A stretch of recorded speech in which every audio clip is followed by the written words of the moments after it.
Olá a todos, de volta à nossa estrada, que é a estrada da salvação.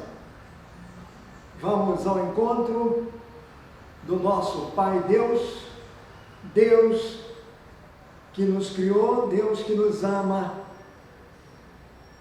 de uma maneira que a gente não consegue nem entender. Por isso, nós nos reunimos no nome dEle, em nome do Pai, também no nome do Filho e no nome do Espírito Santo. Amém. E peçamos a Ele que nos ajude a caminhar com firmeza, segurança e persistência na estrada de Jesus. Rezemos a oração que Jesus nos ensinou para que tenhamos forças para não desistirmos da caminhada. Pai nosso que estás nos céus, santificado seja o vosso nome. Venha a nós o vosso reino. Seja feita a vossa vontade, assim na terra como no céu. O pão nosso de cada dia nos dai hoje. Perdoai-nos as nossas ofensas, assim como nós perdoamos os que nos têm ofendido. E não nos deixeis cair em tentação, mas livrai-nos do mal. Amém. Em nome do Pai, do Filho e do Espírito Santo. Amém. Hoje nós vamos continuar falando da misericórdia de Deus. A misericórdia que Jesus personificou quando andou entre nós. A misericórdia continua com Jesus agora, que não vemos fisicamente, mas que sentimos no nosso coração, pela fé que nele temos. Devemos fazer como São Paulo dizia aos Gálatas e a nós: a minha vida atual na carne, eu a vivo na fé de Jesus Cristo, o Filho de Deus, que me amou e se entregou por mim. Se entregou por mim. Aí vai a misericórdia de Deus. Exatamente isso. E expressa desta maneira forte, desta maneira contundente, por um homem que um dia na sua vida experimentou diretamente a misericórdia de Deus, o que o levou a se transformar completamente. É isto que nós vamos ver hoje, a ação de Deus através da sua misericórdia num outro homem, num homem chamado Saulo. Assim como ele agira naquele Simão que se transformou em Pedro, ou melhor, que Jesus transformou em Pedro, a misericórdia de Jesus atingiu direto Pedro num olhar, exatamente depois da maior falta que Pedro poderia cometer contra o seu mestre, ao negá-lo 3 vezes antes que o galo cantasse. Pois, mesmo assim, depois de cometer tão grande pecado, de ter se voltado, ter negado que conhecia aquele a quem ele tinha exaltado como Messias, o Filho do Deus vivo, na sua fraqueza humana, ele caiu, mas caiu de se estrebuchar, porque negou Jesus, negou que o conhecia. No entanto, quando o galo cantou, Pedro se deu conta da enormidade da sua falta quando Jesus olhou para ele. Jesus ia saindo do tribunal religioso que o condenara. Dali ele iria à cruz, pois naquele momento que ele começava a sua caminhada para a cruz, ele olhou para Pedro E foi um olhar severo, diz o Evangelho, foi um olhar duro, mas um olhar cheio de misericórdia. Foi tão profundo o olhar de Jesus, que o verbo que se usa é conheceu Pedro. Quer dizer, conhecer é isso, é entrar no fundo da pessoa. E o olhar de Jesus teve isso, teve levou a isso, levou Pedro a se olhar para dentro. E aí, ele reconheceu o erro que ele tinha cometido, mas já perdoado por Jesus. Jesus olha para Pedro para que ele se transforme. Jesus tem misericórdia de Pedro para que ele se transforme. E Pedro, que amava profundamente Jesus, abre o seu coração, permite que Jesus entre nele de novo, e aí explode num choro convulsivo e amargo, reconhecendo humildemente que havia realmente cometido o maior erro da sua vida, que foi exatamente negar que conhecesse Jesus. Pedro, naquele momento, Simão, ele se transforma totalmente. E a partir daí, ele começará a ser aquela rocha sobre a qual Jesus construiria a sua igreja, como ele havia prometido a Pedro, como ele havia anunciado a Pedro. Seria Pedro a base, o pilar primeiro, a rocha sobre a qual a igreja seria erigida. É exatamente essa misericórdia de Deus que Jesus veio trazer, veio revelar para nós. Misericórdia que se funda no amor infinito de Deus pela sua criatura. Pois Simão Pedro experimenta isso. E de Simão ele se transforma definitivamente em Pedro. A partir de um erro, a partir de uma queda total, de uma queda que o deixa completamente estirado no chão. Pois o olhar de Jesus tem o condão de esticar-lhe a mão para que ele se levantasse. E isto é um exemplo para nós. Podemos encontrar e devemos e vamos encontrar Jesus sempre na sua misericórdia. É por isso que essa nossa série se chama Encontros na Misericórdia. Não é na misericórdia. Nós nos encontramos com quem?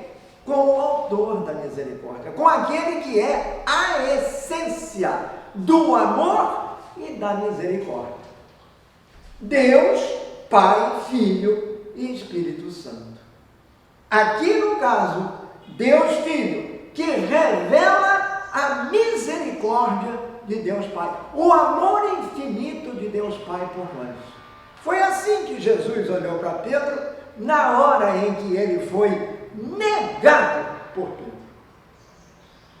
Maior falta, maior erro não poderia ter sido cometido por aquele que era o primeiro dos apóstolos. Mas foi o primeiro dos apóstolos que caiu. Só que Jesus o levantou. E ele humildemente reconheceu a sua culpa e chorou amargamente. Esse choro amargo de Pedro indica exatamente a recuperação da sua condição humana, da sua dignidade humana diante de Deus, a quem ele tinha negado. pois a misericórdia de Deus é infinita e leva a isso. Isto nos deve servir de grande, de enorme consolo, porque se nós não temos a força de Simão, temos pelo menos o seu exemplo, e no exemplo de Simão, que traz no seu bojo a misericórdia de Deus, devemos confiar sempre nela. Não duvidarmos nunca de que mesmo nos momentos mais duros da nossa existência, aqueles em que nós viramos as costas para Deus, Ele não vira as costas para nós. E como Ele é dono de enorme paciência, Ele está sempre esperando a nossa volta. E está sempre do nosso lado para nos ajudar. E, sobretudo, está sempre em nós para nos perdoar. Somos fracos, somos pecadores, mas temos a nosso favor aquele que tudo pode, porque é Deus. Deus Pai, Deus Filho, Deus Espírito Santo. Aquele que tudo pode, Deus, que no seu Filho Jesus veio nos salvar. Portanto, o primeiro encontro com a misericórdia foi de Simão Pedro, que depois de negar Jesus, foi perdoado por Jesus. Agora vamos passar para uma outra figura importante, que junto com Pedro é o segundo pilar, é o outro pilar da igreja. São dois os grandes pilares da igreja, Pedro de um lado e Paulo do outro. Vamos passar agora para o outro e ver como ele encontrou a misericórdia de Deus também. Mas para que nós cheguemos a ele, nós vamos falar um pouquinho sobre uma outra figura, completamente diferente desse que nós vamos falar, totalmente diferente, do lado oposto, num campo oposto a dele. E, no entanto, uma pessoa que vai ser um instrumento de Deus, por assim dizer, para que a misericórdia dele venha a incidir sobre Saulo. Muito bem. Os apóstolos, os 12 apóstolos de Jesus, iniciaram uma atividade frenética logo depois da morte do Senhor, depois de Pentecostes. Aí a igreja nasceu e começou a se desenvolver. E os apóstolos viviam dedicados à pregação, à oração em primeiro lugar e à pregação da palavra, quer dizer, atraindo. E a sua pregação atraiu, e logo começou a atrair muita gente, o que causou um problemão para todos eles. Mas num determinado momento, e eu estou sintetizando aqui, o que está lá no sétimo capítulo número 7, do primeiro versículo para frente, dos Atos dos Apóstolos. Esse capítulo 7 e capítulo 8, ele fala especificamente, o capítulo 7 fala especificamente de uma pessoa, de um jovem chamado Estevão. Para chegarmos a Saulo, temos que primeiro saber quem foi Estevão, porque Saulo não teria aparecido se não fosse Estevão. Ele aparece na história de Estevão, aí antes de começar a sua própria história. Quem registrou isso foi São Lucas, o autor dos Atos. E São Lucas foi quem? Um amigo, um discípulo de Paulo. De maneira que ele ouviu de Paulo essa história e ele registrou naquilo que nós chamamos de Atos dos Apóstolos. Então, o capítulo número 7 dos Atos dos Apóstolos trata dessa figura chamada Estevão. E o Estevão surge como? Ele é um jovem, é o que hoje nós chamamos de diácono, certo? Diácono, aquele que ajuda no serviço do altar, por exemplo, no serviço da igreja. Nós temos os diáconos até hoje. Isso é diaconia. Pois é, Estevão vai surgir, vai ser o primeiro de 7, dos 7 primeiros diáconos da igreja, a igreja nascente. E como é que ele surge? Ele surge da seguinte maneira: como eu disse, os apóstolos, os 12, estavam em Jerusalém e começavam a sua atividade eclesial, quer dizer, a igreja nascente começava a crescer, e crescer pela palavra, pela reunião, pela união deles, pela partilha do pão, na oração. Então, oração, partilha, quer dizer, a palavra. Eles se alimentavam da palavra e ao partirem o pão, fazendo memória daquilo que Jesus havia feito, que partiu o pão, eles entregavam o pão, que já não era mais somente o pão material, mas a carne do próprio Jesus, o corpo do próprio Jesus. E assim a igreja foi se solidificando. Logo no início, foi firmando a sua base, a sua estrutura, e começou a crescer. Os apóstolos, então, num determinado momento, se viram muito assoberbados de serviço. E os cuidados com as coisas materiais, a administração da sua atividade, tinham que cuidar de tudo. Eles viram que não era possível, humanamente, conciliar a oração, a pregação da palavra, que tomava o tempo todo, com a administração da casa.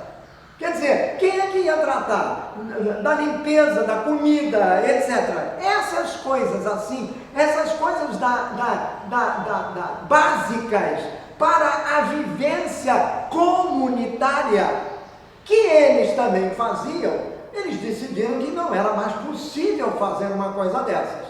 Então, querendo se dedicar àquilo que era, para o que eles haviam sido formados, eles não foram formados para fazer feijão com arroz, eles foram formados para levar, para divulgar, para proclamar a palavra, quer dizer, proclamar Jesus e atrair para o caminho, que era como eles eram chamados, todas as pessoas que se abriam à palavra de Deus, que é o próprio Cristo encarnado. Então, o que eles fizeram? Eles reuniram a comunidade e disseram: olha, escolham aí 7, sempre 7, que é um número completo, não é? Um número, aquilo para os judeus que tinham não só um interesse, mas os números representavam uma coisa muito grande para eles. Quer dizer, tudo que eles sabiam era indicado na numerologia. Então, tudo tem um número, as letras tinham um número. Então, esses números somados davam outras coisas. E uma dessas coisas foi essa. O número 7 era um número completo, porque Deus criara o mundo em 7 dias. Então, essa ideia da criação, tudo isso eles juntavam. E eles reuniram 7 pessoas que passaram a ajudá-los. Os próprios membros da comunidade nascente escolheram essas pessoas, seguindo as instruções dos apóstolos. Vocês escolham 7 pessoas de bem, 7 pessoas dedicadas, e esses conduzirão os trabalhos normais, os trabalhos de administração do nosso grupo. E nós, diziam os apóstolos, ficaremos dedicados exclusivamente à oração, a conduzir a oração e à pregação da palavra. Pregação quer dizer levar a palavra, levar o Cristo, falar de Cristo para as pessoas. E era um trabalho tremendo, porque estava começando. Então, eles tinham uma trabalheira infernal, realmente, como missionários da palavra, que foram desde o início. Aí escolheram 7 indivíduos. O primeiro a ser escolhido era o que se destacava mais no seio da comunidade. O primeiro é Estevão. esse foi o primeiro a ser escolhido. E logo depois escolheram outros 6 que ficaram juntamente com Estevão responsáveis por aquilo. Só que Estevão começou a atrair a atenção de todo mundo pela sua palavra e pelos sinais, quer dizer, pelos milagres que aconteciam a partir da pregação de Estevão. Estevão também falava de Jesus. E aí, claro, as pessoas que ouviam, Estevão era um jovem judeu, igual aos outros, e ele falava de Jesus, do Filho do Deus vivo, que tinha estado entre eles, que morrera numa cruz, mas ressuscitara. Estevão levava também essa mensagem. E aí o que aconteceu? Se voltaram contra Estevão. E a ponto de que ele foi preso, estou reduzindo a história, apenas sintetizando, Estevão é preso e é levado perante o tribunal, acusado de blasfêmia, acusado de usar em vão o nome de Deus, porque colocava em Jesus o próprio Deus. Dizia que Jesus era o Filho de Deus. Então ele foi levado ao tribunal judeu, tal qual Jesus havia sido levado antes, e lá foi acusado de blasfêmia, de ser um blasfemador, e que por isso tinha que ser punido. E Estevão vai a julgamento. E os Atos dos Apóstolos mostram muito bem isso, quando tem Estevão preso e é levado a julgamento. E no capítulo número 7, justamente, começa uma longa narrativa da defesa de Estevão. Quem faz a defesa de Estevão é ele próprio. E o que ele vai fazer? Ele vai contar para o tribunal, entre aspas, reunido, toda a história do povo. Aquilo que Deus havia feito pelo povo desde a libertação do Egito. E que veio culminar com a chegada de Jesus. E Jesus é a coroação de tudo aquilo que o Antigo Testamento falava do Messias, falava de Deus. Portanto, o que Estevão faz é mostrar que Jesus é efetivamente, ou fora efetivamente, a concretização de toda a palavra do Antigo Testamento, da lei antiga. Ela se concretizou em Jesus, ela se fez dinâmica no seu verdadeiro sentido em Jesus. E Estevão faz essa defesa. Quanto mais ele era acusado, tanto mais o Espírito Santo o iluminava. E ele então ia rebatendo cada acusação e contou. No seu julgamento é a história de todo o povo judeu, é a história do Êxodo, a história da chegada do povo à terra prometida, a história de Abraão, de Isaac, de Jacó. Estevão faz um apanhado de tudo isso, conduzindo para quem? Para aquele que veio coroar essa história toda, aquele que veio concretizar com a sua vida terrena e humana aquilo tudo que Deus prometera no Antigo Testamento. Então ele vai e vai conta a história, principalmente a história de Moisés, que era o grande nome dos judeus. Moisés era a figura máxima dos judeus, e Estevão vai mostrar que Moisés nada mais fora do que um arauto, digamos assim, uma projeção do que viria a ser Jesus. Então é toda a história do povo judeu que que Estevão sintetiza nessa sua defesa perante o tribunal. Mas no final ele acaba, como sempre, inocente que era, condenado à morte. os membros do Sinédrio, diz o texto, acabando de ouvir o que Estevão tinha dito, ficaram furiosos e se voltaram contra eles. Quer dizer, porque nessa fala de Estevão, eles reconheceram o peso da responsabilidade que eles tinham por tudo aquilo que se passara até pouco tempo, com Jesus, por exemplo, que aquele mesmo tribunal havia condenado à morte, e morte de cruz.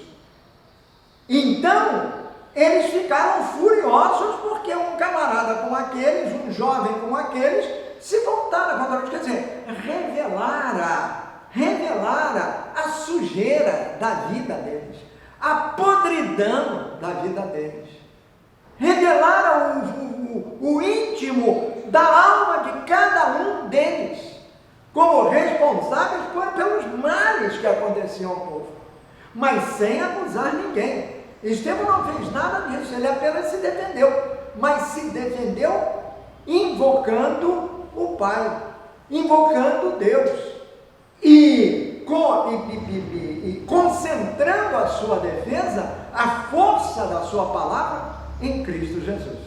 Ora, iluminado pelo Espírito Santo e por ele guiado, ele faz uma brilhantíssima defesa, que na realidade é a defesa de quê? De tudo aquilo em que eles acreditavam, só que conduzindo a Jesus.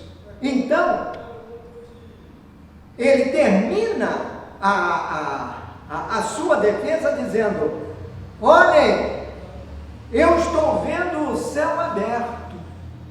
Estevão tem uma visão. No final do seu julgamento, ele tem uma visão.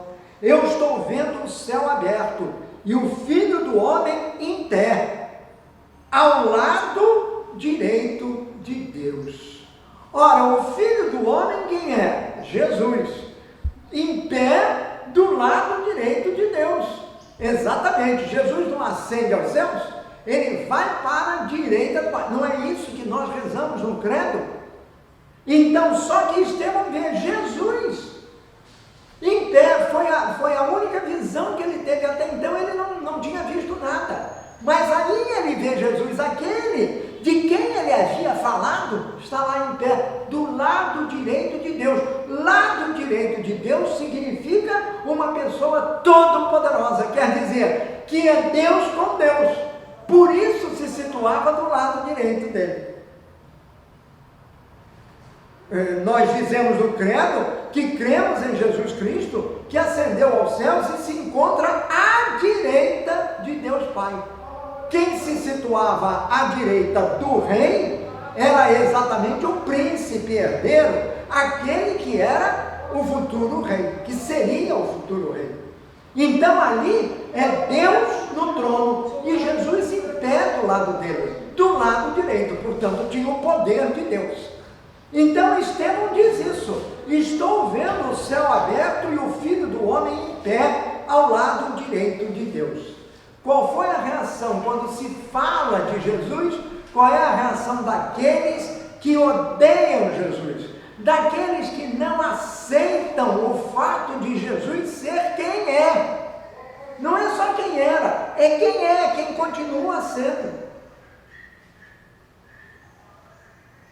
Taparam os ouvidos que era para não ouvir, como se tapando o ouvido eliminasse a realidade, a verdade. Não adianta tapar os ouvidos quando alguém está falando as palavras de Deus, porque a palavra de Deus nada a impede de penetrar na gente, a não ser nós próprios, quando fechamos não os ouvidos, mas o coração. E esses tinham os ouvidos tapados e também o coração, porque não queriam saber de Deus, voltaram-se contra Deus. Mas Deus está lá do lado deles, está lá querendo salvá-los.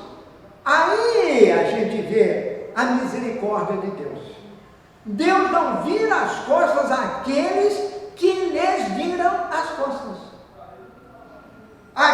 Nós damos as costas a Deus, mas nós não vemos, não conhecemos Deus pelas costas, porque Ele está sempre conosco, está sempre em nós.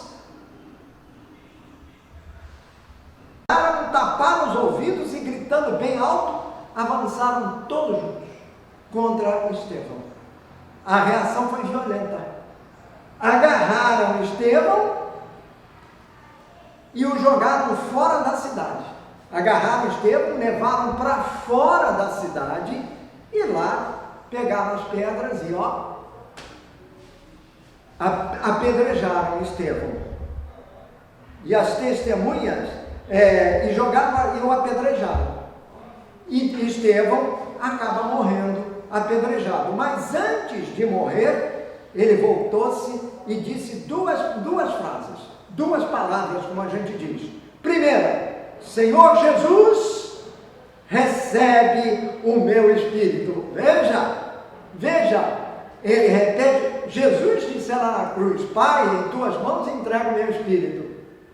Agora é Estevão que repete as mesmas palavras, Senhor Jesus, recebe o meu espírito. Quer dizer, ele era tão apaixonado por Jesus, que entrega a Jesus, o Filho de Deus, Deus com Deus, lá em pé, à direita do Pai, o Senhor recebe o meu espírito.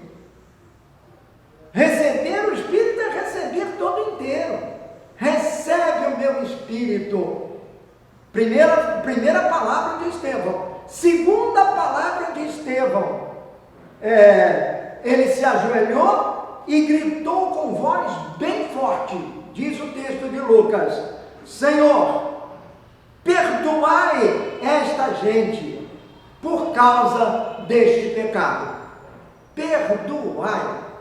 Estevão fala a mesma coisa que Jesus falava do alto da cruz, Pai, perdoa esta gente, perdoai-lhes porque eles não sabem o que fazem. Estevão reconhece neles o pecado que eles estão cometendo, de levá-lo à morte, de matá-lo, em nome de Jesus. Mas, porque ele amava Jesus, ele era beneficiário do amor de Jesus, ele podia extravasar com a sua palavra, na hora da sua morte, exatamente aquilo que era Jesus. Perdão e misericórdia. Então Estevão, cheio de misericórdia por aqueles que o estavam matando, por aqueles que o estavam apedrejando, ele brada alto e bom som, Senhor Jesus, perdoai-os por causa do seu pecado. Isto nos leva justamente a um encontro com a misericórdia. Estevão, na hora do seu sacrifício, ele entrega-se a si mesmo, quer dizer, ele doa a sua vida pela salvação daqueles que cometiam aquele pecado. Então, a maneira como a misericórdia de Deus se manifesta é exatamente assim. A partir do nosso próprio pedido, daquilo que vai no fundo do nosso coração, o nosso coração que tem que acolher as pessoas fraternalmente. Jesus tinha dito, amai os vossos inimigos. Esses são inimigos de Estevão. Ele não nega Estevão, na palavra de Estevão nós não vemos ele dizer perdoar, não. Jesus era mais, eles não sabem o que fazem. Estevão diz isso de outra maneira, mas reconhecendo que o que estava acontecendo com ele era um pecado que se cometia contra Deus, quer dizer, eles se afastaram de Deus. É como se Estevão estivesse dizendo, Jesus, acolhei-os de novo. Expressando nisso a misericórdia, que é a marca do cristão. Estevão é o primeiro mártir, é chamado de protomártir, porque foi o primeiro que morreu em nome de Jesus e morreu da maneira como Jesus morreu, só apedrejado, não crucificado, mas falando aquilo que Jesus falou. Pai, em tuas mãos entrego o meu espírito. Jesus, eu te entrego, recebe o meu espírito. E depois, perdoa essas pessoas por causa do pecado. Perdoa-lhes o pecado. Isto é um grande consolo para a gente. Aqui podemos associar. Simão tinha pecado gravemente. O pecado de Simão foi terrível. Negou Jesus. Negou aquele que Jesus olha para ele e ele é perdoado pela misericórdia de Jesus. Aqui é Estevão, que ama profundamente a Jesus, que pede a Jesus que tenha piedade, não piedade, misericórdia, vem de coração. É uma pessoa que tem um coração miserável e que pede que Deus abrande isso, que Deus o aceite assim e lhe perdoe. É exatamente isso. Perdão pelo meu pecado, perdão porque eu me voltei contra ti, perdão porque eu me afastei de ti, perdão porque eu te dei as costas. Estevão não deu as costas para Jesus, mas pede a Jesus que não abandone aqueles que estão dando as costas para ele. Eles cometem um pecado, perdoa-lhes os pecados. Nós dizemos, não é? No Pai Nosso, perdoai as nossas ofensas. Perdoai as nossas ofensas. E dizemos logo a seguir, não esquecer nunca. Esse perdoai as nossas ofensas, pedimos para nós. Mas dizemos, da mesma maneira que a gente perdoa as ofensas dos outros. É isso que está lá no Pai Nosso. Portanto, quando rezar o Pai Nosso, não é só dizer da boca para fora, é fazer como Estevão. Quando ele pede a Jesus para perdoar as ofensas, é como se ele, Estevão, estivesse como Jesus na cruz, perdoando também os pecados daquelas pessoas, por misericórdia.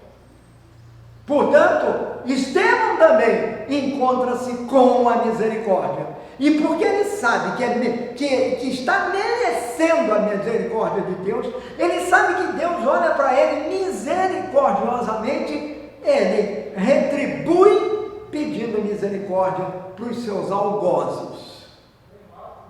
Encontro com a misericórdia também de Estevão. O texto prossegue dizendo, depois disso, depois de dizer isso, de pedir a Deus que perdoasse aquelas pessoas pelo pecado que eles estavam cometendo, o texto diz assim: e depois que ele disse isso, pediu perdão para os outros, ele morreu. Termina o capítulo 7 aí, e começa o capítulo 8.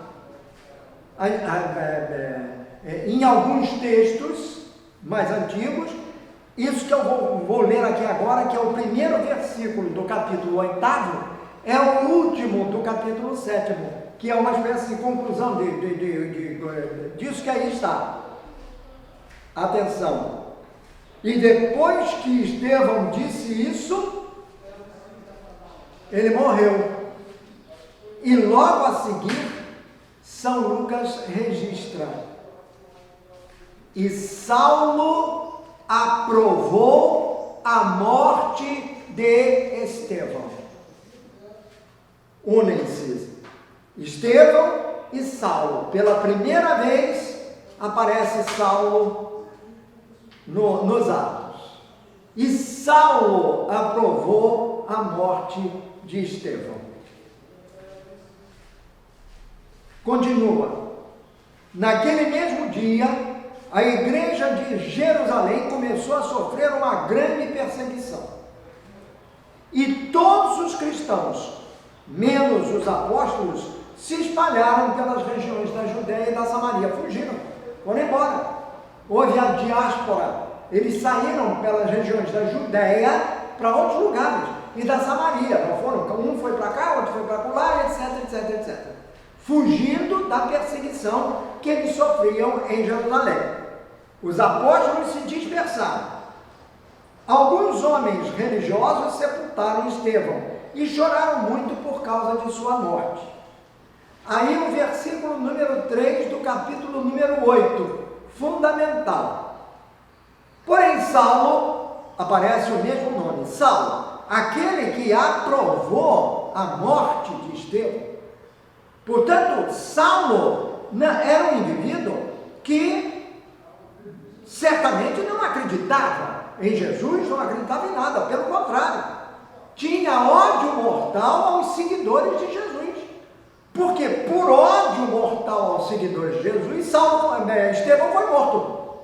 E se Saulo aprovou a morte de Estevão, é porque Saulo também estava contra a igreja nascente, contra aqueles que seguiam Jesus e que eram chamados os seguidores do caminho.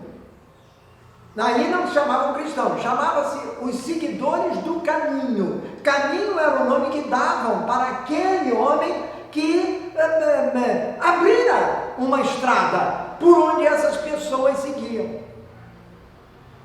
Repito, Saulo se esforçava para acabar com a igreja. Então, Saulo se esforçava para acabar com a igreja, significa que ele era um duro adversário da igreja, não queria saber da igreja. E qual é a igreja? São os seguidores de Cristo. Então, Saulo é o anticristo por excelência, mais do que todos os outros, porque é ele que mais se esforça para acabar com a igreja. Fazendo o quê? Ele ia de casa em casa, arrastava homens e mulheres e os jogava na cadeia. E evidentemente muitos desses homens e mulheres que eram arrastados de dentro de casa por Saulo, esses homens e mulheres jogados na cadeia, muitos morreram. Não se registra, mas muitos devem ter morrido por causa do nome de Jesus. O nome de Jesus. Não se podia pronunciar o nome de Jesus. Era o início de uma grande perseguição. Se nós formos ver, quando a gente fala da perseguição dos cristãos, que durou 3 séculos, os primórdios dela começam aí, ao tempo em que essas pessoas não eram chamadas de cristãos, eram os seguidores do caminho. Tanto que se diz assim: eu estava contra o caminho. Contra o caminho quer dizer contra Jesus. Ele próprio, Jesus, não havia dito: eu sou o caminho, a verdade, a vida? Ele próprio tinha dito, disse isso para Tomé: eu sou o caminho, a verdade e a vida.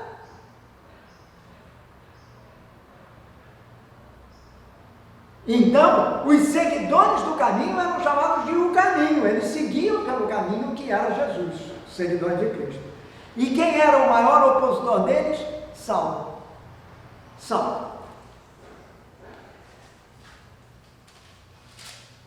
Nós vamos entrar agora no capítulo número 9. Mas antes de entrarmos no capítulo número 9, que começa a falar de Saulo, a história de Saulo vai se iniciar efetivamente no capítulo 13. Aqui é apenas um prólogo, é como Saulo aparece. Mas nesse prólogo vai acontecer um fato extraordinário, e que é a marca de Saulo e é a marca da igreja. Antes de chegarmos lá, eu queria falar apenas e brevemente sobre Saulo.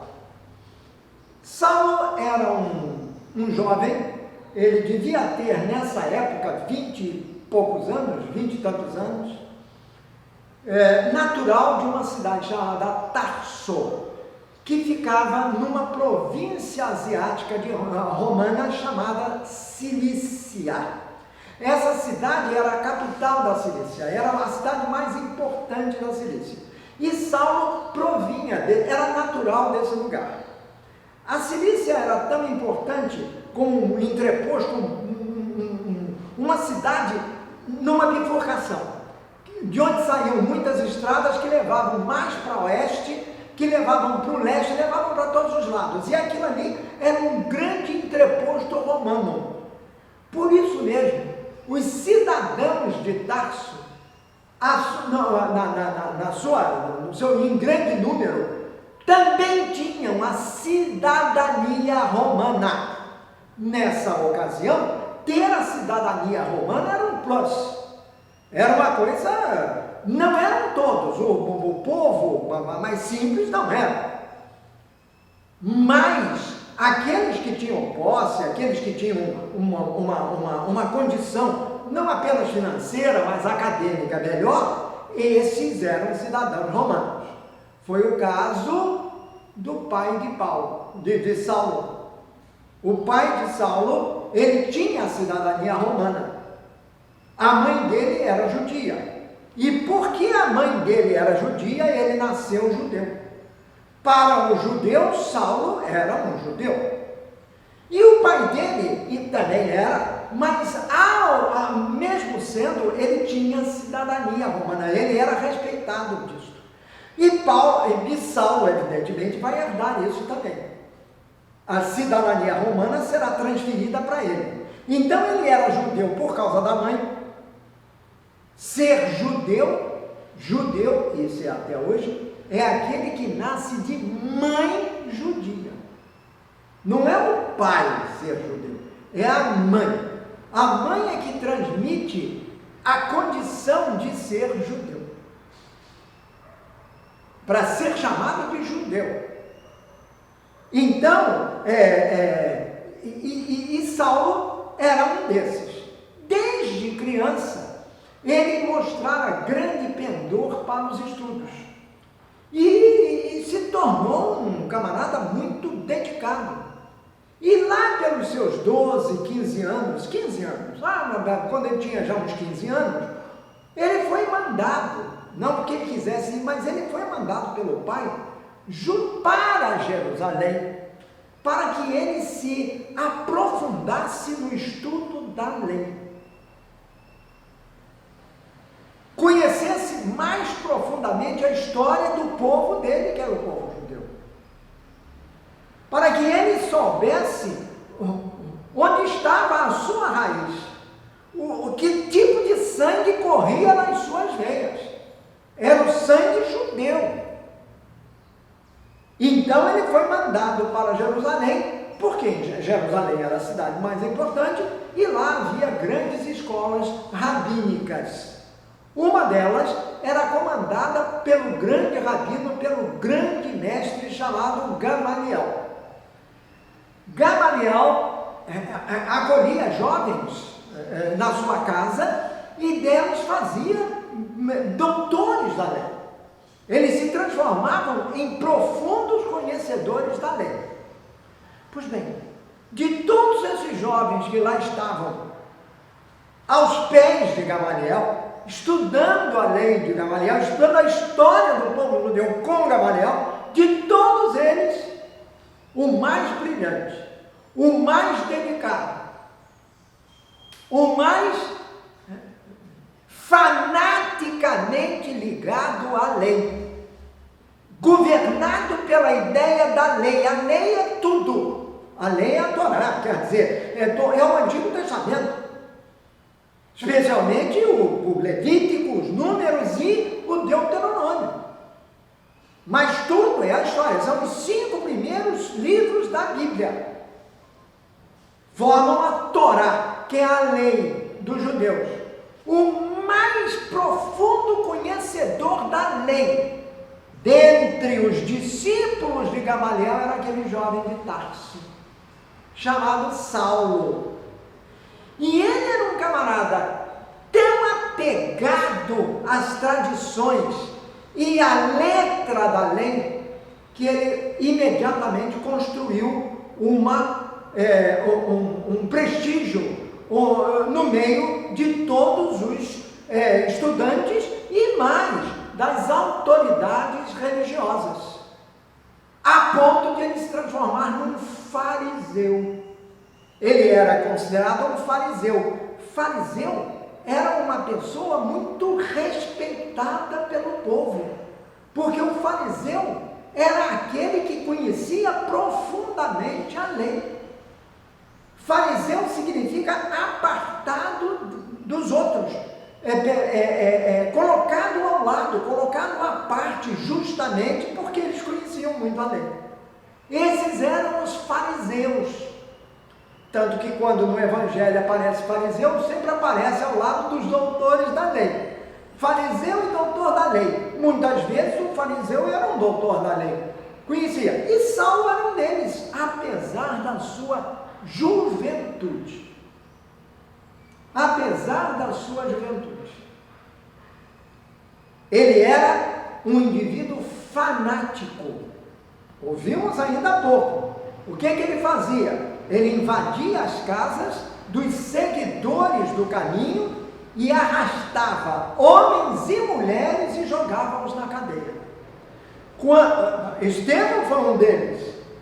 Quando Estevão morre, as pessoas pegaram as capas, os que iam apedrejar Estevão, tiraram as suas capas e as puseram no chão, jogaram, diz o texto evangélico, aos pés de quem? De Saulo.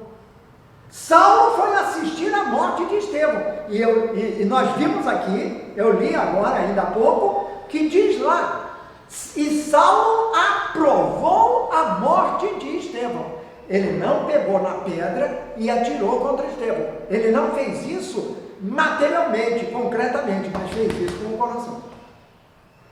Porque ele aprovou a morte de Estevão. E aprovou a morte de Estevão por quê? Porque ele acreditava piamente na letra da lei.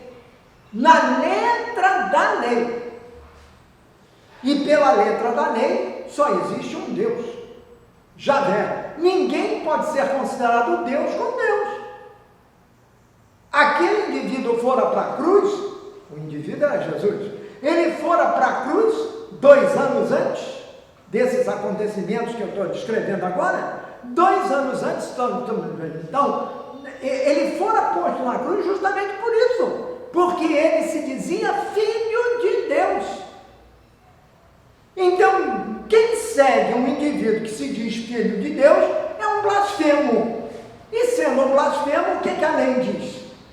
Manda punir até com a morte. Saulo acreditava nisso. Saulo se dedicava a esses princípios arraigadamente, quer dizer, do fundo do coração. Ele não agia, nunca agiu de má fé. Ele fazia isso de boa fé, mas a bona fides, de lá, como ele a entendia, como lhe fora ensinado. Então ele não fazia isso porque ele detestava, porque ele odiava, não, porque fosse alguma coisa, que ele tivesse um espírito vingativo, nada disso. Ele era um intelectual, um jovem intelectual, um profundo conhecedor da lei. Não só conhecia, como respeitava. Então, para ele, a lei era tudo. Ou seja, ele não admitia que alguém fosse chamado de judeu, que, em primeiro lugar, com 8 dias de idade, não tivesse sido circuncidado. A circuncisão era a marca do judeu, a marca física do judeu. E Jesus tinha acabado com isso. A circuncisão era a marca física do judeu. É porque, pela circuncisão, estava na lei, firmava-se o pacto, quer dizer, a aliança entre Deus e o seu povo. Mas a circuncisão que Jesus veio mostrar, disse, ela existe sim, mas é a circuncisão do coração. É aquela que a gente rompe com a maldade, com pecado. É isso sim que é a circuncisão. Agora, fisicamente, não, mas isso não significa nada. Mas para Saulo isso não existia. Os seguidores do caminho não se circuncidavam. E pior, havia muito estrangeiro, muito gentio, muito pagão, que já estava, quer dizer, de origem judaica, os que viviam no exterior e que sofriam a influência das outras culturas. Os gregos, por exemplo, que eram as pessoas mais cultas da época, os maiores, os que tinham uma formação acadêmica muito melhor, não admitiam isso. E pelo fato de não admitirem a circuncisão, significa que não eram filhos de Deus? O que Jesus veio mostrar foi isso. Todos são filhos de Deus. Tanto que numa passagem bíblica, numa passagem do Evangelho, Jesus diz: Deus faz chover sobre os bons e os maus. O sol nasce para os bons e para os maus. Para os virtuosos e para os pecadores, porque todos são iguais. Se formos falar biblicamente, todos nascemos de um homem, Adão. Portanto, mas os judeus não, eles se consideravam à parte. E dentre os judeus mais apartados ainda, quer dizer, apartados do resto, o resto, eram os fariseus, dos quais se destacava esse jovem chamado Saulo, e que tinha essa força toda. Pois muito bem, lá num determinado dia, os cristãos, vamos chamá-los assim, né, os seguidores do caminho se dispersaram por causa da perseguição, comandada em grande parte pelo Saulo. Lá num determinado dia, enquanto isso, Saulo não parava de ameaçar de morte os seguidores do Senhor Jesus, por tudo isso que eu acabei de falar. Saulo era o que mais ameaçava de morte, era o grande perseguidor. O grande perseguidor dos judeus era Saulo. Note que não é pouco isso. Ele é descrito como o grande perseguidor. Quem mais ameaçava de morte era Saulo. Aí eu já estou no capítulo número 9, versículos de 1 a 9, que é onde ele vai até o 19, mas nós vamos ficar só nisso para nós vermos a ação de Jesus. Um dia, ele foi falar com o grande sacerdote, o chefe da sinagoga, o grande sacerdote, Caifás e Anás. Lembram-se disso, né? Caifás, ele foi atrás de Caifás e pediu cartas de apresentação para as sinagogas da cidade de Damasco. Agora vejam só, aqui é Jerusalém, aqui. Damasco fica lá em cima, fica lá no norte. Do outro lado da província, é um outro país. Pois Saulo vai ao grande sacerdote pedir cartas de apresentação para ir a Damasco prender os seguidores do caminho. Em primeiro lugar, o grande sacerdote tinha autoridade em Jerusalém, mas não tinha autoridade na capital de um outro país. Você já imaginou se isso fosse hoje? Imaginem o chefe da sinagoga, o chefe religioso de Israel, a distribuir cartas de autorização para que Saulo fosse a um outro país, a uma cidade estrangeira, e nessa cidade estrangeira exercer um poder de polícia de Jerusalém. Então já começa o absurdo por aí. Mas ele pediu cartas de apresentação para as sinagogas, porque eram sinagogas, eles entendiam que era território judeu. sinagoga na cidade de Damasco. Com esses documentos, diz São Lucas, com esses documentos, Saulo poderia prender e levar para Jerusalém os seguidores do caminho do Senhor, os cristãos. Podia prender e arrastar para Jerusalém os seguidores do caminho que moravam ali, tanto homens como mulheres. Ou seja, não foi o grande sacerdote que teve a ideia. Ele aprovou. Ele deu as cartas. Mas quem teve a ideia de ir atrás dos cristãos, portanto, persegui-los até um país estrangeiro, foi Saulo. Então, esse indivíduo era um sicário, era um fanático, era um homem que agia com violência, em total desrespeito aos outros, não respeitava sequer as fronteiras dos países. A iniciativa de pegar as cartas de apresentação para ele poder agir lá na cidade de Damasco foi dele. Não foi dos sacerdotes, não, nem dos outros chefes do Sinédrio. Foi de Saulo, que era um sujeito pequenininho, baixinho, careca, com uma barbicha e que tinha aí nessa época por volta dos seus 26, 27 anos. Era um jovem ainda, mas cheio daquele vigor da juventude e daquele fogo do fanatismo contra um determinado grupo de pessoas. Assim é que ele pediu as cartas e foi lá e tocou. Dizem os textos, não necessariamente aqui, havia uma estrada construída pelos romanos que ia de Jerusalém a Damasco. Jerusalém fica mais ou menos no centro-norte de Israel. E naquela época, nós estamos falando do ano, Jesus morreu no ano 30, isto é ano 32, mais ou menos.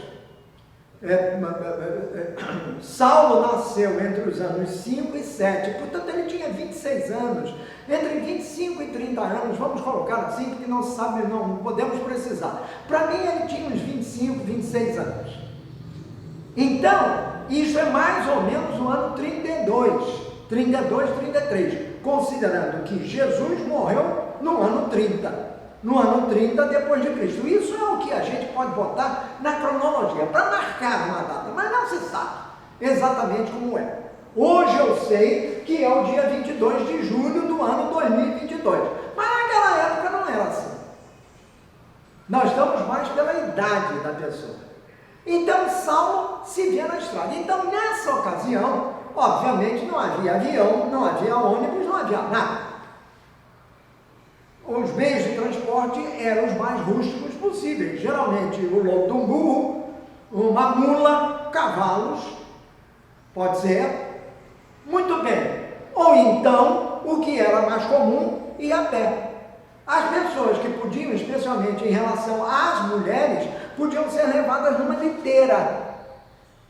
Lembram-se daqueles quadros do Debré, do nosso período colonial aqui no Rio de Janeiro, em que as pessoas, as senhoras, eram levadas em liteiras, carregadas pelos escravos, que levavam as senhoras nas liteiras. Era o carro daquela época. Muito bem. Então, diz a distância que separa Jerusalém da cidade de Damasco, que ficava na Síria, para além das colinas de Golã, que estão lá para contar a história, e a estrada que passa pelo mesmo lugar. Então, saía-se de Jerusalém, subia, Jerusalém era um alto, descia-se para um vale, atravessava-se o deserto da Judéia e começava-se a subir. É aquela estrada de Cesareia de Filipe, onde Pedro confessou a messianidade de Jesus. Então vão andando, e ia subindo, subindo, subindo, até chegar no cimo, até chegar no topo daquelas colinas, chamadas até hoje de Golã, colinas de Golã. E lá nas colinas de Golã, dali se iniciava a descida para a cidade de Damasco. Descia-se para a cidade de Damasco. Então, num determinado ponto dessa estrada, já se avistava Damasco ao longe. Pois bem, a distância de Jerusalém para lá era de cerca de 250, 260, 240, 260 quilômetros. Isso de ônibus é uma coisa. A pé ou no lombo de um animal de tração é outra, completamente diferente. Disse também que se levava 7 dias, quer dizer, uma semana inteira, para se ir de Jerusalém até Damasco. 7 dias na estrada. Claro que vinha amanhã, à tarde e à noite. Tinham que parar repetidas vezes para poder dormir, para poder descansar. Por quê? Porque é uma região muito ensolarada e o sol estava pino. Pois muito bem. Mas, então sabemos, Saulo está acompanhado de outros esbirros, não é? Do sacerdote. Mandaram guardas, porque ele sozinho não podia prender, ele não era polícia, mas ele tinha autoridade, ele que comandava uma guarda, que ia lá prender as pessoas, em Damasco. Então ele só levava as cartas, mas o chefe da guarda era ele, sem ser um guarda, ele era um fariseu.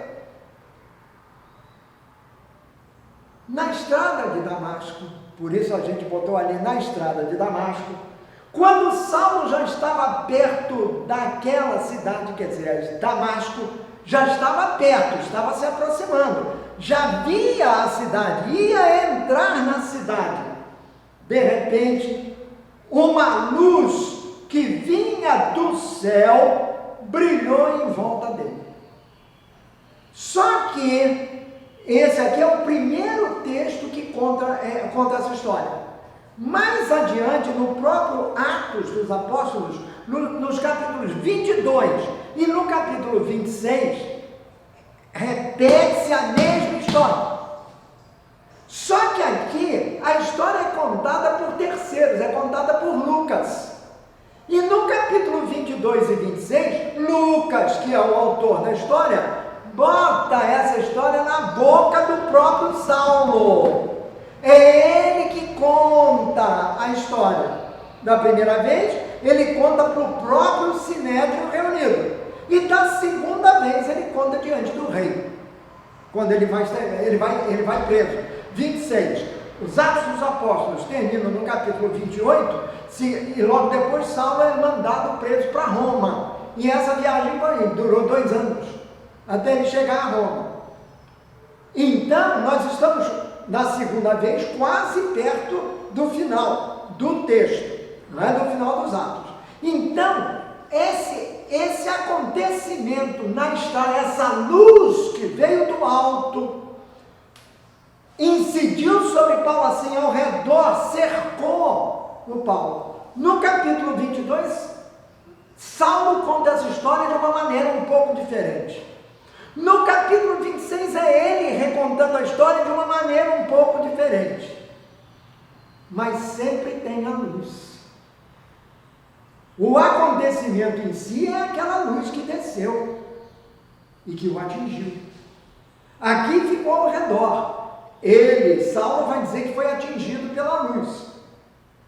Então nós temos outros 2 textos, aos Gálatas e aos Coríntios, em que o próprio Saulo conta a história. Aí é numa carta, aí é ele mesmo. Não é terceiro contando. E ele vai contar a mesma história, mas de uma maneira sempre nos detalhes algumas diferenças.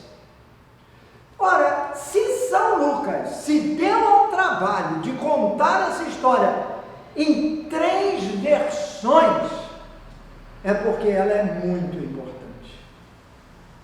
Não é a versão que é importante, é o fato em si, de que um homem fanaticamente contrário aos cristãos nascentes, aqueles judeus que haviam se transformado em seguidores do caminho, um homem que tem o desplante, a ousadia de pedir cartas de apresentação para as sinagogas de Damasco, ou seja, uma cidade capital de um reino estrangeiro, e ir lá prender e arrastar para a prisão homens e mulheres seguidores do caminho. Este homem é um fanático. Ele está completamente contra aquilo que ele considerava um erro, que ele não admitia porque ia contra a determinação da lei. Pois na estrada para Damasco acontece isso.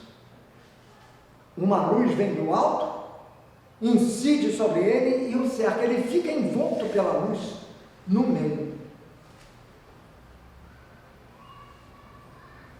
Uma luz que vinha do céu brilhou em volta dele. Veja que a luz era por volta do meio-dia. Ele vai dizer depois. Era por volta do meio-dia. Do meio-dia o sol estava brilhando a pino. Não. A luz é muito mais forte do que a do sol. Na Bíblia está lá escrito que a luz de Deus é 7 vezes, olha o 7 aí outra vez, é 7 vezes mais forte do que a luz do sol. Brilha tão intensamente que ofusca o brilho do sol. Então foi essa luz que veio do alto e brilhou em volta dele. A luz vem do céu, então vem de Deus, para ele também, porque para ele Javé habita no céu. Então ele é cercado, vamos seguir aqui o Lucas, na passagem de Lucas, ele é cercado por essa luz. Ele caiu no chão e ouviu uma voz que dizia, ele caiu no chão, quer dizer, ele é derrubado, ele cai no chão e ele ouviu uma voz que dizia, Saulo, Saulo, por que me persegues?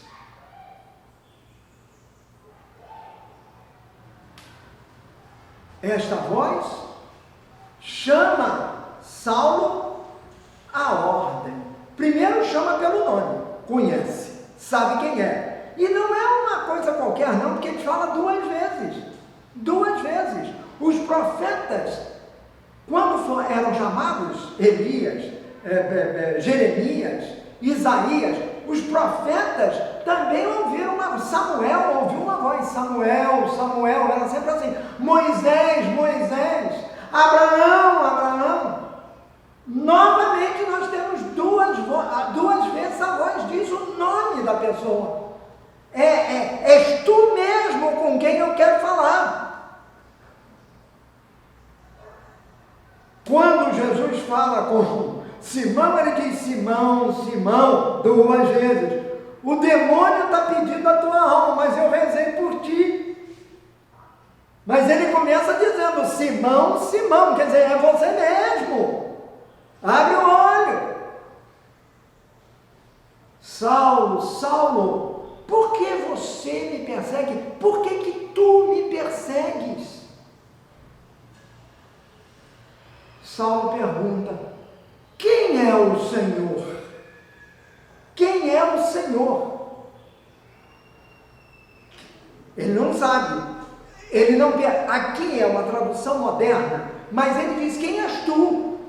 Essa é a maneira de se tratar. Quem és tu? A resposta é claríssima. Eu sou Jesus. Eu sou Jesus. Portanto, Jesus aparece para ele. Jesus desce sobre ele. Jesus o envolve numa luz. e se revela para ele. Eu sou Jesus. Olha, quando Moisés pergunta a Deus, que ele vê na sarça ardente, ele pergunta a Deus, escuta, não, na sarça, ele vê no alto do monte, com as tábuas, e quando me perguntarem qual é o teu nome, o que que tu vais dizer, o que que eu vou dizer? Deus responde, eu sou. Eu sou é Yahweh, que deu Javé. Eu sou, eu sou. Então, toda vez que na Bíblia aparece eu sou, significa que é Deus que está falando. Porque Deus se atribuiu a si próprio o nome eu sou. Eu sou aquele que era, aquele que é e aquele que será sempre. Isso é eu sou. E não é só ser. O ser é fundamental, mas é estar. E eu estou presente. Jesus, ao dizer assim, eu sou, é como se ele dissesse, eu sou Deus, porque sou filho de Deus. Mas ele diz a Saulo, eu sou Jesus. E continua, aquele que tu persegues. Aquele que tu persegues. Jesus não apareceu para ele, para ser perseguido por ele, não. Jesus é perseguido nos seus irmãos. Perseguindo os cristãos, aqueles que seguiam pelo caminho de Jesus, era o mesmo que perseguir Jesus. Eu sou aquele que tu persegues.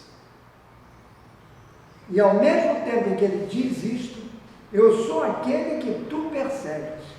Portanto, nós estamos diante de uma situação em que o perseguidor é interpelado pelo perseguido.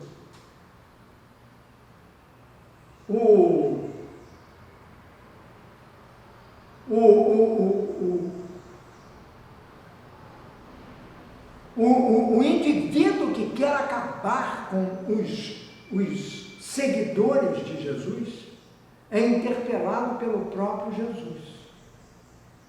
Eu sou Jesus, aquele que tu persegues. E logo a seguir, a voz, quer dizer, Jesus, o que o Saulo ouviu, levanta-te, mas, tu me persegues.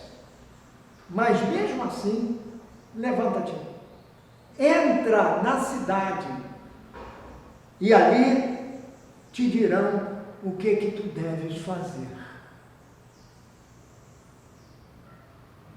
Levanta-te, mas tu me persegues, tu és o meu perseguidor, tu queres a minha morte, tu és o meu torturador. Mas significa, apesar disso, apesar de tu seres quem tu és, um perseguidor fanático, que quer a minha morte, mas levanta-te, entra na cidade e lá te dirão o que tu deves fazer. O perseguido, aquele indivíduo vítima da tortura, que no caso é o próprio Jesus, simplesmente,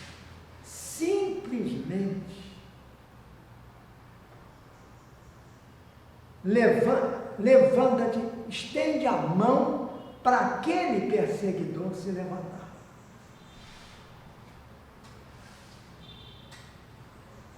Ele vai.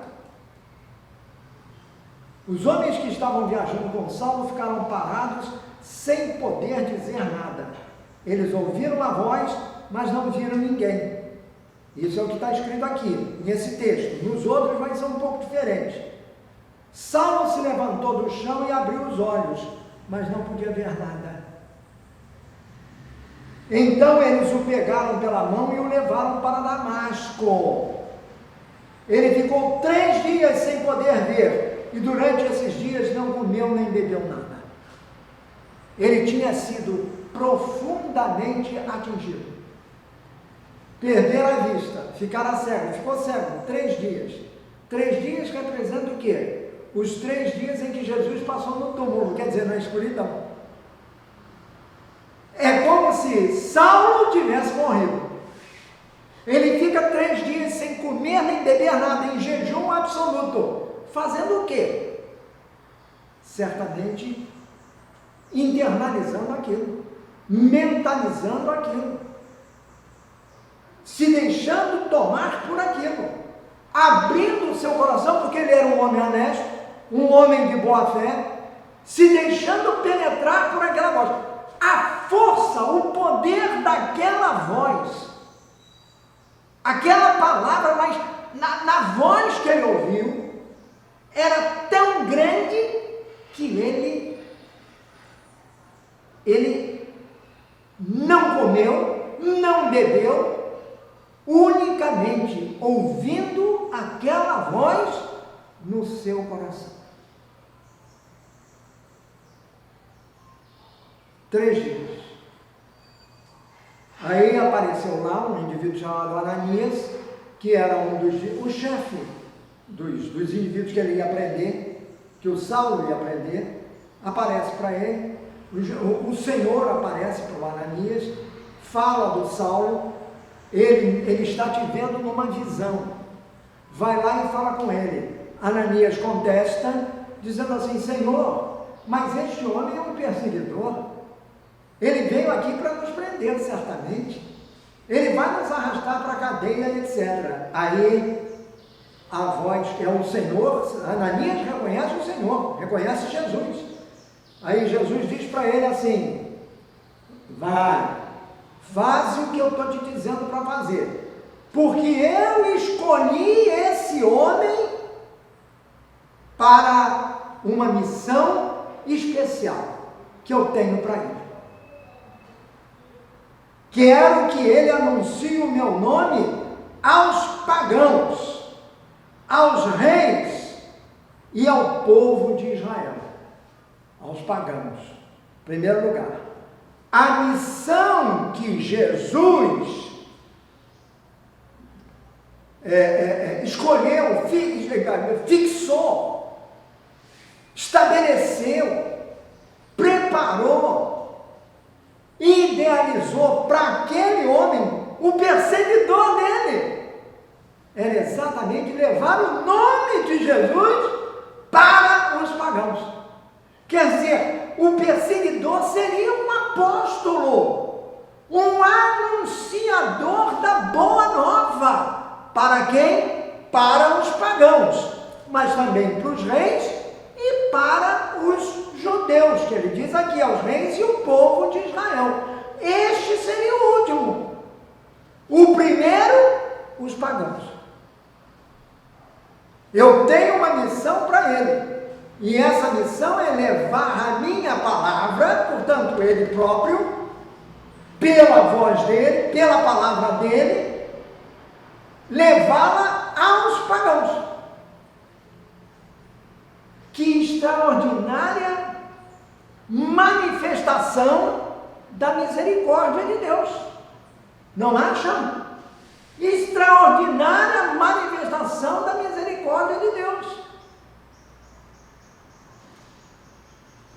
Que transforma um perseguidor num evangelizador, num arauto da palavra.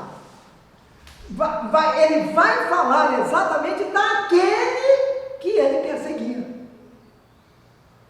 Ele vai se transformar de um perseguidor no maior dos evangelizadores, no maior propagador da fé em Jesus Cristo. A mesma que ele diz, ele dirá muito mais tarde numa carta aos Gálatas, povo que ele transformou num povo cristão, seguidor de Jesus.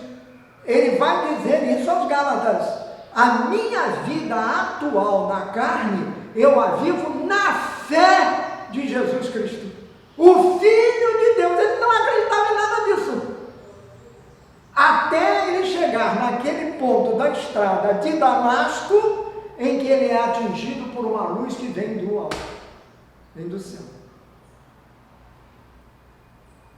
Por isso chamam a isso de conversão de Paulo. Conversão, portanto, ele estava indo na estrada para Damasco. Chegou lá e depois voltou.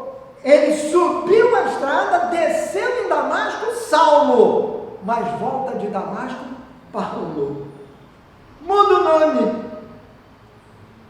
O Saulo é o perseguidor, o Paulo é o evangelizador. O encontro com a misericórdia leva a isso, a transformação das pessoas. Se a pessoa estiver realmente aberta, se ela for de boa fé, como era Saulo? Ele era um perseguidor de boa fé, porque ele fazia aquilo em que ele acreditava até então, até o momento em que essa luz veio do alto. E essa luz foi tão poderosa, que essa história é repetida 3 vezes no mesmo texto, que São Lucas insiste em dizer que foi isso. E se São Lucas insiste em dizer que foi isso, é porque o próprio Paulo dizia isso. Porque Lucas foi discípulo de Paulo.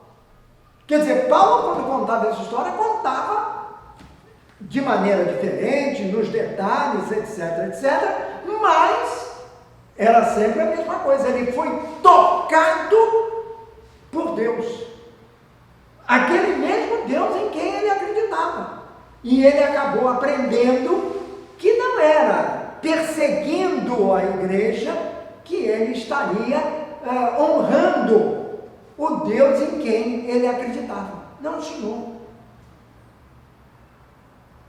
Era agindo como membro dessa igreja, mas para isso ele precisou de uma intervenção direta do próprio Senhor, do próprio Jesus. Por isso é que na maior parte das cartas autografadas dele, autografadas quer dizer, escritas pelo próprio punho, ele diz: Paulo, vírgula, apóstolo, escolhido pelo próprio Jesus. Ele não foi apóstolo como os outros apóstolos. Ele era apóstolo porque o próprio Deus fizera dele um apóstolo. Diretamente, ele começa sempre assim. Ele próprio se intitula apóstolo. Ora, os apóstolos foram aqueles 12 que Jesus escolheu da igreja primitiva. Então, na realidade, Paulo é o 13º. E ele foi selecionado. Vai lá, Ananias, vai lá, faz o que eu estou te dizendo. Fala com ele, porque eu tenho uma missão para ele. Ele vai anunciar o meu nome para todo mundo, para os gentios. Vai lá. A igreja necessita uns dos outros.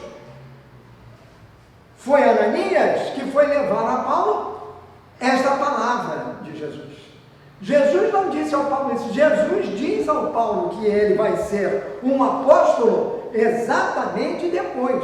Quer dizer, mas primeiro ele precisava ter o coração preparado. E por isso ele fica 3 dias sem ver, sem beber e sem comer. 3 dias como se ele morresse 3 dias. Passasse no túmulo naqueles 3 dias. E quando ele acorda, é como se ele ressuscitasse. Acontece com ele o mesmo que aconteceu com Jesus. Jesus dá a ele essa possibilidade de se transformar no homem que ele viria a ser a partir da própria experiência cristã, da morte e da ressurreição de Jesus. Por isso, ele vai ficar tão apaixonado por Jesus que ele vai dizer também aos Gálatas: se Cristo não tivesse ressuscitado, vã seria a nossa fé. Cristo ressuscitou para a vida, para nos levar à vida em plenitude. Paulo ressuscita também para a nova vida, aquela que o transforma um homem chamado Saulo, fanático perseguidor da igreja, num apaixonado ato propagandista da palavra de Deus. Um apaixonado apóstolo de Cristo. Ninguém foi como ele. E se nós estamos aqui hoje falando desse homem, Paulo, que foi Saulo, se estamos falando desse homem, foi porque ele, tocado pela misericórdia de Deus, ele se deixou levar pela palavra de Cristo, pelo próprio Cristo, e se transformou no mais ardoroso seguidor do caminho. Ninguém foi como ele.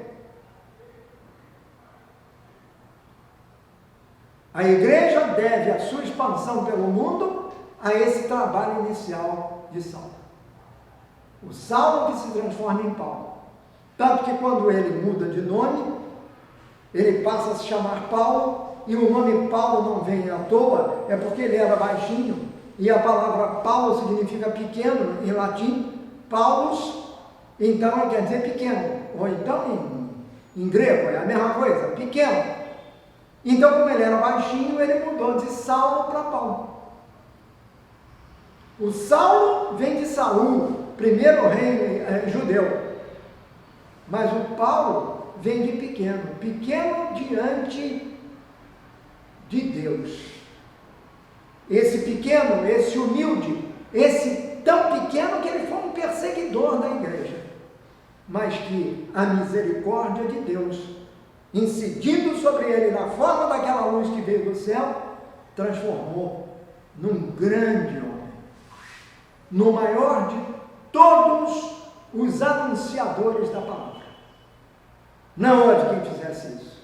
E aí aqui estão 13 cartas de Paulo, 7 das quais escritas de própria mão, de próprio punho. 13 cartas de Paulo para contar a história de Jesus. De quem é Jesus para nós. Uma delas, a maior obra-prima que existe na própria obra-prima que é a Bíblia, que é a carta que Paulo escreveu aos Romanos. Ali está o arcabouço doutrinário da igreja. Mas como elas se interligam, a carta aos Romanos, as origens estão na carta aos Gálatas, e tudo começa na primeira carta aos Tessalonicenses. Isso sem contar a carta aos Coríntios. Portanto, a misericórdia de Deus, ela age mesmo. Ela age mesmo. Quando você, ou melhor, quando eu me sentir muito para baixo, quando eu me sentir simplesmente entregue às baratas, cair sob a pressão de todos os acontecimentos do mundo, quando eu me sentir o mais baixo, o mais vil dos indivíduos, que eu volte o meu olhar para o Senhor e deixe que a sua luz penetre em mim. Há uma música, né, que nós cantamos, deixa a luz de Deus entrar, né? Deixa a luz de Deus entrar. Deixa a luz de Deus entrar no teu coração, na tua mente, no teu corpo, e transforma-te a ti mesmo em luz, porque foi assim que Jesus nos descreveu. Tu és a luz do mundo, o sal da terra. Com as nossas fraquezas, com as nossas limitações, com a nossa infidelidade, até com as nossas traições. Aí está Jesus, do nosso lado. Pedro, que era Simão, mas foi transformado em Pedro por Jesus, não é o caso de Saulo. Pedro negou Jesus. Isso é terrível. Toda vez que eu falo isso, eu fico imaginando, meu Deus, negou Jesus, conviveu com ele e negou Jesus na hora que Jesus mais precisava dele. Precisava do apoio dele, humanamente falando. Ele negou Jesus. Isso sem falar em Judas que traiu, Judas Iscariotes. Mas Pedro é pior, porque Pedro era um discípulo amado, era o primeiro dos apóstolos. O Judas é o último, o primeiro. Jesus o perdoa num olhar, por misericórdia. E o outro, esse chegou a comandar a morte, a aceitar a morte. Ele não pegou na pedra, mas ele psicologicamente apoiou aquilo. E eu não sei se ao dizer que um espinho atravessa a minha carne, ele não está se referindo a isso. É ele que diz numa carta que eu tenho um espinho que atravessa a minha carne. Será ainda nesse momento, já no fim da vida dele, que ele está se lembrando do Estevão? Daquele dia em que jogaram as capas, os lapidadores jogaram suas capas aos pés de Saulo, segundo Lucas, que aprovou a morte de Estevão. Aprovou. Este indivíduo, se aprovou, é cúmplice, no mínimo. Pois é esse indivíduo, cúmplice da morte de Estevão, perseguidor mor da igreja, que se transforma. A ponto de o que era Saulo ficar na estrada e depois da luz ele voltar, conversão, ele voltar na estrada, não mais Saulo, porém Paulo. É claro que isso não aconteceu assim no estalar de Deus. Ele vai levar muito tempo para voltar a Jerusalém, muitos anos, não é muito tempo, não, muitos anos, quase 15 anos, até voltar novamente a Jerusalém para encontrar o Cefas, o Pedro, e os apóstolos de Jerusalém. Ele vai levar muito tempo. Logo de saída depois disso, ele vai embora para o deserto e vai ficar 3 anos no deserto da Arábia, no que hoje é a Jordânia, provavelmente, numa cidade que está lá, até hoje, que é ponto turístico, é uma cidade de atração, uma cidade antiga, chamada Petra. Foi lá que ele morou, junto aos nabateus. Ele próprio diz isso.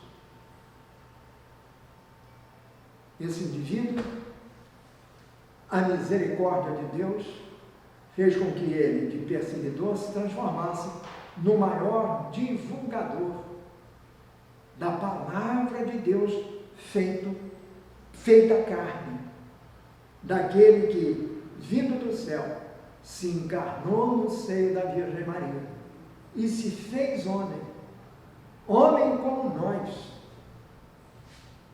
e por amor, e por ter nos amado até o fim, entregou-se na cruz como oblação viva a Deus para a nossa salvação, e nos reconciliou de novo com o Pai. Nos chama não mais de servos, mas de irmãos. Nos ensina a rezar ao Pai: Pai nosso que estás nos céus. É o Pai dele. Foi a esse Jesus que Saulo aderiu e se transformou, pela misericórdia de Deus, no grande Paulo Apóstolo. Que Nossa Senhora, a maior e mais perfeita discípula da palavra, porque ela fez com que a palavra fosse gerada no seu seio, a palavra humana, né? Jesus humano, fosse gerada no seu seio. Ela disse: sim, faça-se em mim segundo a tua palavra.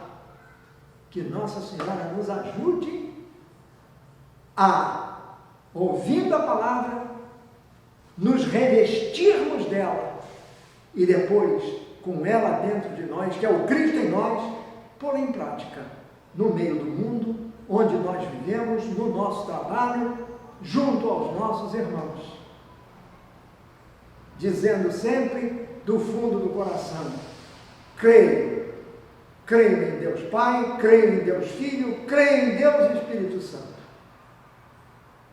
Creio no nome de Jesus. Jesus é verdadeiramente o Filho de Deus, que morreu e ressuscitou, e está vivo em nós, junto de nós, mas principalmente dentro de nós. É esse o Jesus de Pedro, é esse o Jesus de Paulo.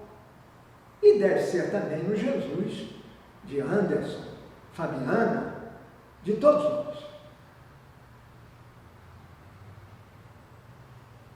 Pensamos a Nossa Senhora que nos ajude a encontrar Jesus em nós, para podermos dizer, como Ele próprio faria: Ave Maria, cheia de graça, o Senhor é convosco, bendita sois vós entre as mulheres, e bendito é o fruto do vosso ventre, Jesus.